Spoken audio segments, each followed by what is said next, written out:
Ask anyone on the street who invented the light bulb, and they'll likely tell you Thomas Edison. It's one of those facts we learn in elementary school and carry with us forever. But here's the shocking truth. Edison didn't invent the light bulb. Not even close. The story of artificial light begins decades before Edison was even born.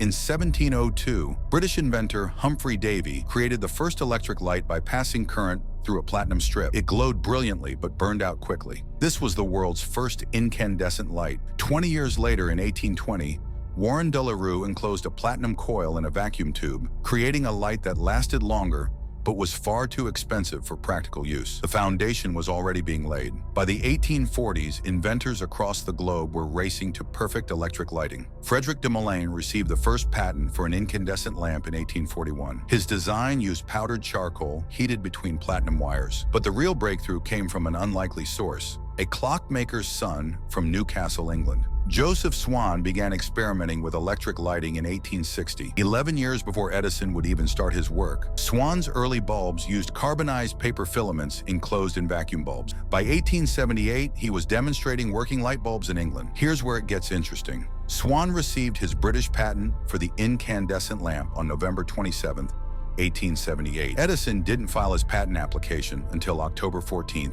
1878, but it wasn't granted until January 27, 1880. Swan wasn't alone. Heinrich Goebel, a German immigrant living in New York, claimed he had working light bulbs as early as 1854. Alexander Lodogin, a Russian inventor, patented an incandescent lamp in 1874. Canadian inventors Henry Woodward and Matthew Evans received a patent for an electric lamp in 1874 and tried to commercialize it. When they couldn't raise enough money, they sold their patent rights to Thomas Edison. The international competition was fierce. In France, Jablishkov candles were illuminating the streets of Paris by 1877. In Belgium, Zenobie Graham had perfected the dynamo generator in 1870, solving the crucial problem of generating enough electricity to power multiple lights. Without Graham's work on generators, Edison's entire system would have been impossible. What Edison actually did. So what did Edison actually do? Edison's genius wasn't in inventing the light bulb,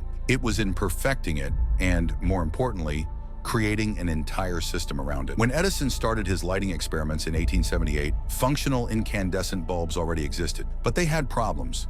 They burned out quickly, were expensive to produce, or gave off uneven light. Edison's team, and yes, it was a team, not just Edison, systematically tested over 3,000 different materials for filaments. They eventually settled on carbonized bamboo, which could burn for over 1,200 hours.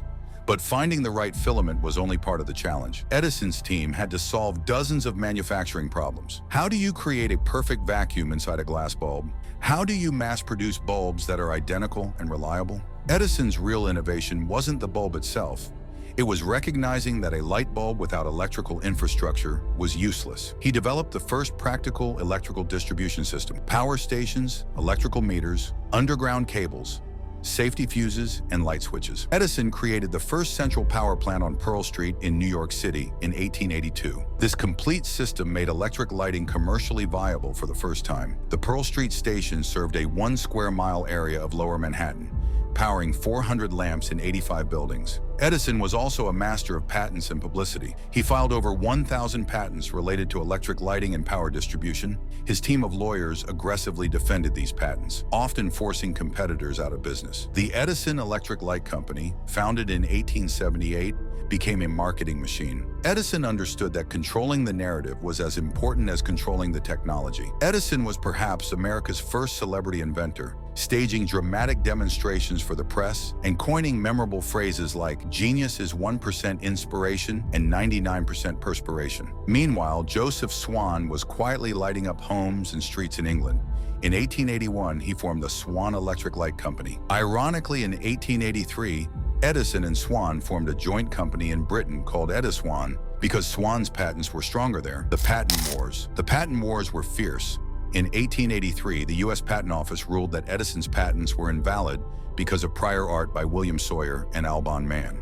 Edison's lawyers fought back, and the legal battles continued for years. Heinrich Goebel sued Edison, claiming his own prior invention. The case went all the way to federal court, where testimony suggested Goebel had indeed created working bulbs before Edison. Why Edison gets the credit? So why does Edison get all the credit? History is written by the victors, and Edison's company became General Electric, one of the world's largest corporations. His marketing machine outlasted his competitors, and his version of events became accepted truth. The transformation of Edison's company into General Electric was itself a masterpiece of business strategy. In 1892, Edison's company merged with the Thomson-Houston Company to form General Electric, creating an industrial giant that dominated the electrical industry for decades. Edison was undoubtedly a brilliant inventor and entrepreneur. He held 1,093 patents and created innovations that changed the world. But the incandescent light bulb wasn't one of his original inventions. The real lesson isn't that Edison was a fraud. He wasn't. It's that innovation is rarely the work of a single genius having a eureka moment. The light bulb was the result of decades of incremental improvements, but dozens of inventors across multiple continents. Edison's genius lay not in solitary invention,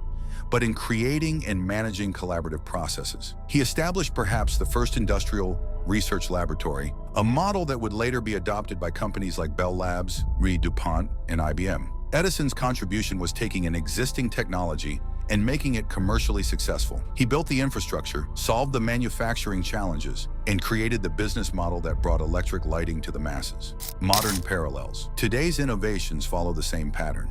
The smartphone wasn't invented by Steve Jobs. It was the culmination of decades of work on touchscreens, wireless communication, miniaturization, and software design by thousands of engineers and scientists. The internet wasn't invented by any single person, but emerged from military research, academic collaboration, and private innovation over several decades. The real legacy. So the next time someone tells you Edison invented the light bulb, you can share the real story. Humphrey Davy created the first electric light in 1802. Joseph Swan patented a working incandescent bulb in 1878. Multiple inventors contributed crucial improvements. Edison's genius was in engineering a complete system and bringing it to market. He didn't invent the light bulb.